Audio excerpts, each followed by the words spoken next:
Hi everybody, welcome to my YouTube channel. This is Tujengane na Pamela. I have a question for you. Where does real freedom come from for you? Real freedom whereby you're living your life authentically at peace, truthfully telling yourself that I am okay. It doesn't matter where you are at, but you're just of accepting maisha yako na kusema kwamba I am at peace. And as long as I am working towards something, this is me now and I am okay. So where does it come from? That freedom for you, that acceptance, where does it come from? Because I know, for me for sure, I know freedom does not come from money. It does not come from likes.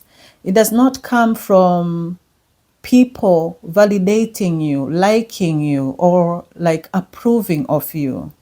But real freedom comes from you validating you. It comes from your own validation. You saying, I'm okay, I am at peace with everything, and unajua kabisa yani ninajaribu kile, yani najaribu my best. I am doing my best, and that is more than enough. Instead, what do?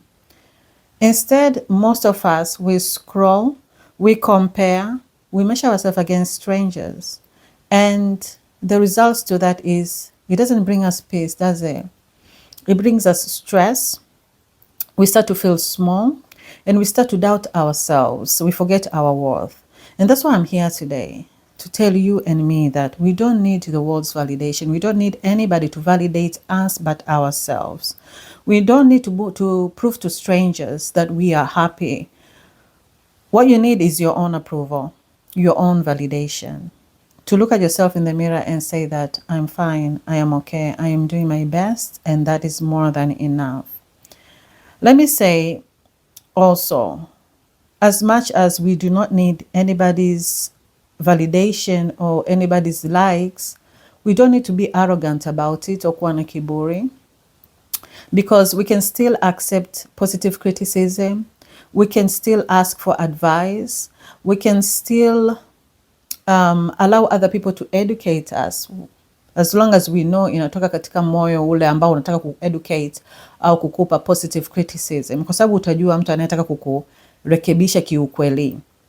Lakini at the end of it all, my own validation, it's the most crucial validation I ever need. Your own validation ni the most crucial validation ambao unahitaji than any likes out there, especially strangers. Let me share a story with you. Recently nilikuwa nafanya kazi na somebody ambaye alikuwa anasuffer from regrets. He had a lot of regrets. He would say things like, I wish I didn't marry early. And he also was questioning what his life would have been. He was living in this fantasy or thinking that his life was supposed to be better than it is right now because he made a wrong choice in the career. And so his life is not better because of the decisions he made in his life. And so his present moment at that time was he was living in regrets.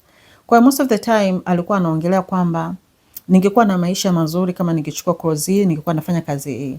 Na ningekuwa na maisha mazuri kama nisingeoa mapema, nimeoa mapema, nikapata watoto, ndio maana imenirudisha nyuma. Kwa alikuwa he wasn't validating himself and he wasn't at peace, so he was not living at present life and he wasn't experiencing life right now. And so he was sad most of the time. He was really like a sad person. So he was always wondering, living in the past, the what if, what could have been. And it was such a sad situation, but ni common factor, ni kitu ambacho kiko common to most of us.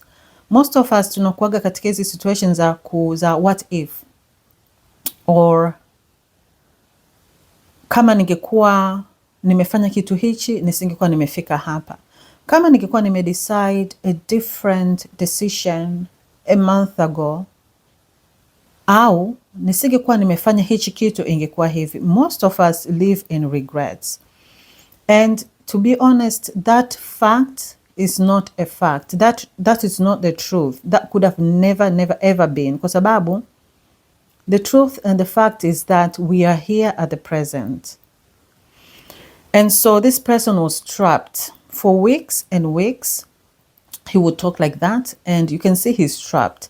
My job now was not to dictate to him kwamba you're thinking wrong, au kumwambia kwamba you're not supposed to feel this way, you're supposed to think this way. My job was for me to show him his journey, where he's come from to where he is now. And so I would do lots of paraphrasing so that he can hear from me what he's thinking, to make sure like we're on the same page. Because usually when you're in that state of mind, you don't, ni mpaka mtu akuonyeshe jinsi unavyoona ndio utaona. Ndio maana tunasema journaling, it's really good, it helps as well.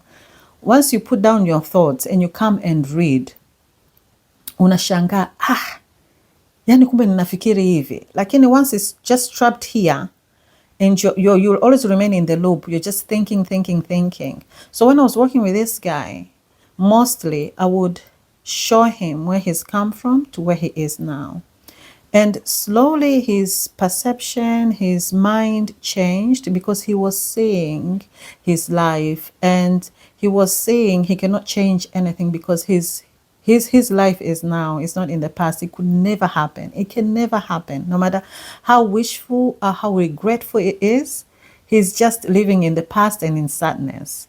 And so he was changing slowly. And then something beautiful happened. We got a turnaround, and his vocabulary started to change. Instead of speaking of his past or what he could have been, he started talking of the now. Akaanza kuongelea watoto wake. He started talking about his job. He started talking about his life and his plans. And so our sessions obviously came to an end happily. I was proud, because that's what we want. You want to see results. You want people to come off katika hizi sessions wamewin. Hata kama akirudi iwe ni kitu kingine. So he came out at peace with himself. Akawa ameona kwamba he needs to live in the now, and he can work from where he's at now, not from the past, because that's already gone and that doesn't exist. And that was beautiful to watch. So that's freedom. And that's not freedom from hard work. It's not freedom from responsibility, but freedom from thinking backwards, from thinking of the past, from wishing it was different. And that's the truth, because peace does not come from wishing or living in the past. Peace comes from embracing where you are right now and working from there. And maybe that's you today. Maybe you need to hear that today. Maybe you are scrolling. Maybe you're comparing yourself with some other people online, or you're wishing you did something different, or maybe you're supposed to study this way, or maybe you're supposed to go here. Maybe you're wishing something could have been different.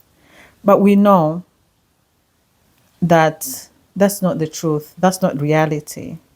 That version of you doesn't exist. What exists is the one you right now. And right now is enough to begin with. So you can begin with right now. Validate yourself where you are at now, right now. Be at peace and walk from there. Do not also wait for the world to clap for you. Clap for yourself. Like yourself. As much as we need likes.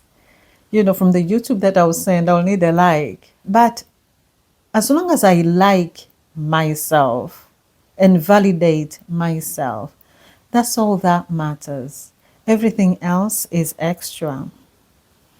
Tell yourself, I'm on time.